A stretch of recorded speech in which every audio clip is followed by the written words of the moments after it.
Olá, galerinha, tudo bem? Hoje o vídeo é para a Letícia, que me mandou uma mensagem no direct pedindo para que eu falasse de retas paralelas cortadas por uma transversal.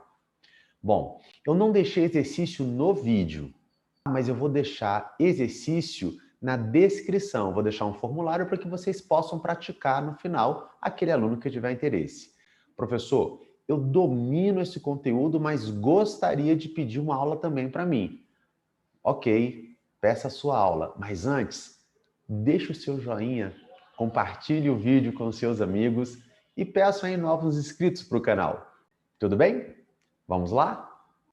Quando consideramos duas retas distintas e paralelas entre si, duas coisas podem acontecer quando a gente introduz uma terceira reta transversal às retas paralelas. Vou mostrar para vocês.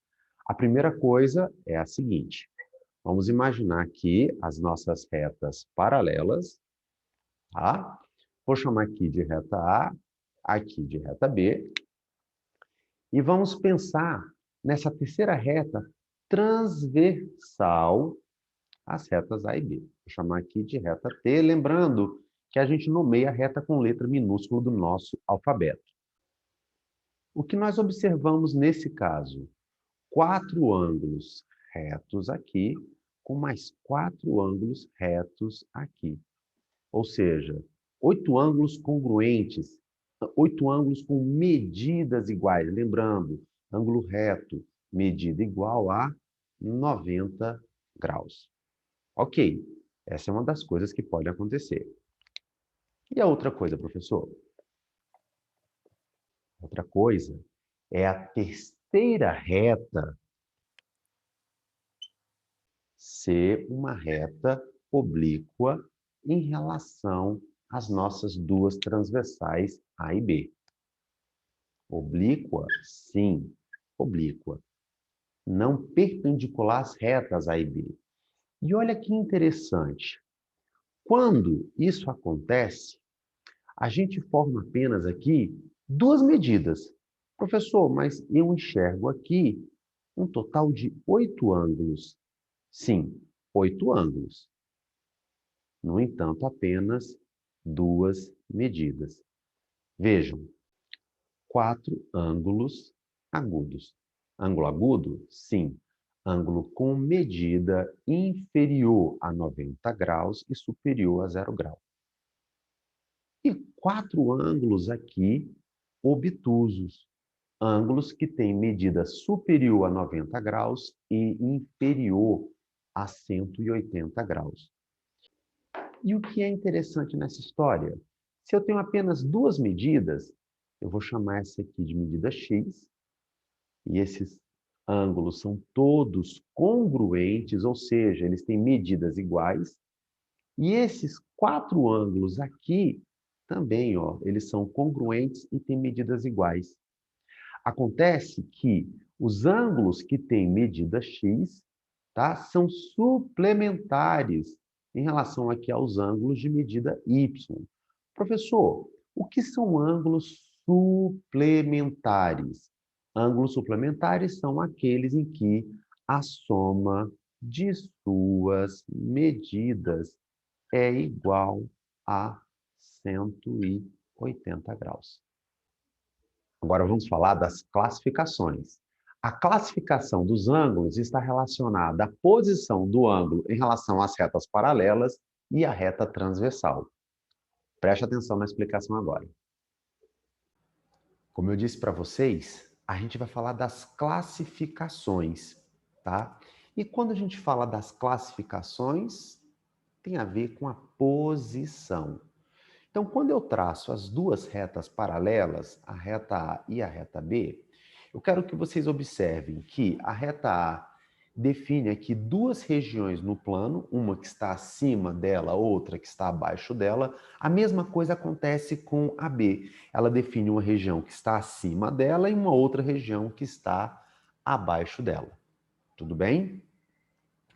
Quando eu traço a transversal, o que ela faz com o meu plano? Também divide aqui em duas regiões. Uma região do lado direito, uma região do lado esquerdo. E quando eu falo dessa classificação, por exemplo, ângulos correspondentes, são ângulos que têm, entre aspas, aí, a mesma posição. Vejam, quando eu traço esse ângulo aqui e esse ângulo aqui, olha, marquei esses dois ângulos, certo? Então, vou chamar esse aqui de ângulo 1 e vou chamar esse aqui de ângulo X. O que eu quero que vocês observem é que o 1 está na região acima de A, assim como o X está na região acima de B. O 1 está do lado direito da nossa transversal, assim como o X está do lado direito da transversal.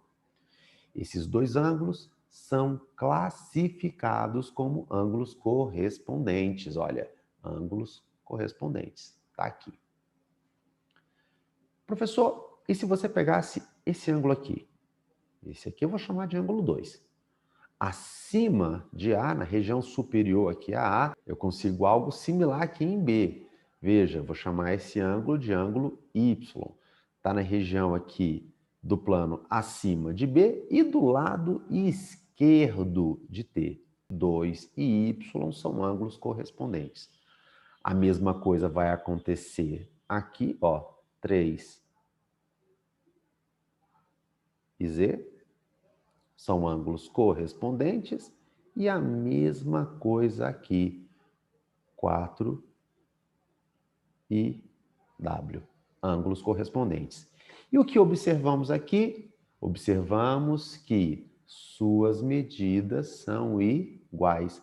Ângulos correspondentes têm medidas iguais. Joia?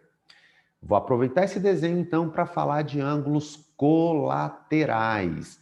Quando a gente fala de ângulos colaterais, a gente está falando de ângulos que estão de um mesmo lado da transversal.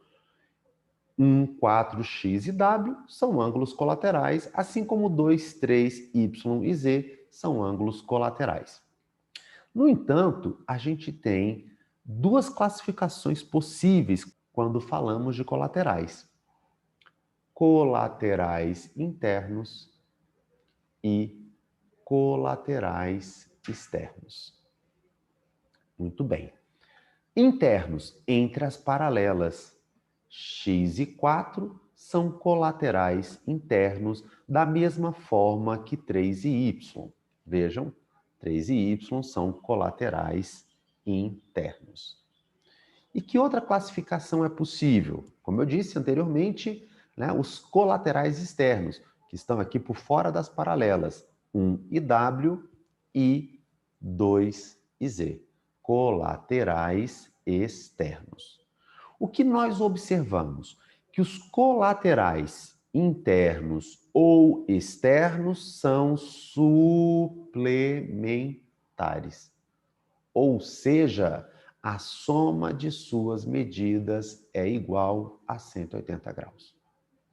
Ok? Agora vamos falar dos alternos, internos ou externos. Quando falamos de alternados, é em relação à transversal, um ângulo do lado direito, o outro ângulo do lado esquerdo. Mas vejam, falamos de alternos internos entre as paralelas. Então veja, 4 e Y são alternos internos, 3 e X são alternos internos. E os externos, professor? Por fora das paralelas. 1 e Z, 2 e W. E o que podemos falar sobre os alternos internos ou externos? Os alternos internos ou externos são congruentes. Congruentes? Sim, ângulos congruentes. Eles possuem medidas iguais. Terminamos mais um vídeo, espero que vocês tenham gostado. Letícia, espero ter tirado as suas dúvidas, tá? Letícia foi quem me pediu essa aula. Lembrem-se que tem exercício com correção na descrição do vídeo, tá joia? E, havendo interesse em pedir uma aula específica, é só me mandar uma mensagem. Um grande abraço e até a próxima aula, pessoal. Tchau!